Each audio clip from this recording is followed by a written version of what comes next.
আসসালামু আলাইকুম। আমি কামরুল হাসান সর্দার এগ্রো ফার্মের পক্ষ থেকে আরেকটি নতুন ভিডিও নিয়ে আপনাদের সামনে হাজির হলাম।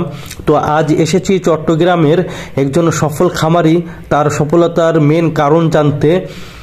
আর যে সকল নতুন খামারি আছেন এবং যে সকল খামারিরা লসের মধ্যে রয়েছেন, ভিডিওটি আজ তাদের জন্য। আর ভিডিওটি না টেনে সম্পূর্ণ দেখলে আপনারা জানতে পারবেন খামারে বেশিরভাগ কেন লস হয়ে থাকে। আর ওনার খামারের জন্য যে ঘাসের প্রজেক্ট করে রেখেছেন উনি, সেই ঘাসের প্রজেক্টে এসেছি, যেটি আপনারা ভিডিওতে দেখতে পাচ্ছেন। চমৎকার, চোখ যত দূর যাচ্ছে শুধু ঘাস আর ঘাস। দেখতে পাচ্ছেন কি পরিমাণ উনি কাঁচা ঘাসের ব্যবস্থা করেছেন। চোখ যত দূর যাচ্ছে ঘাস আর ঘাস। আর ওনার 3টি জায়গাতে ঘাস উনি লাগিয়েছেন।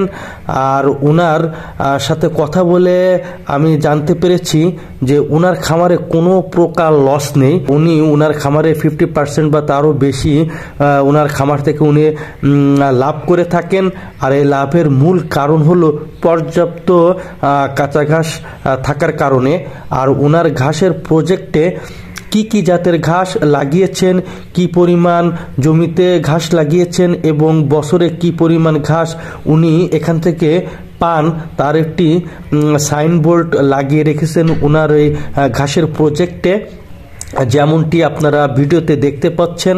তো ওনার যে 3টি জায়গায় উনি ঘাস লাগিয়েছেন, 3টি জায়গায় আমি সেই ঘাসের ভুঁই আপনাদেরকে আমি ঘুরিয়ে দেখিয়েছি। চোখ যত দূর যায় শুধু ঘাস আর ঘাস, যেমনটি আপনারা দেখতে পাচ্ছেন।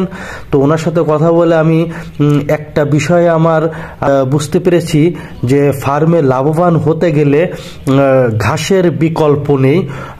তো অবশ্যই যারা ফার্মে লাভবান করতে চান অবশ্যই কাঁচা ঘাসের ব্যবস্থা করবেন, তাহলে আপনারা ফার্মে লাভবান হতে পারবেন।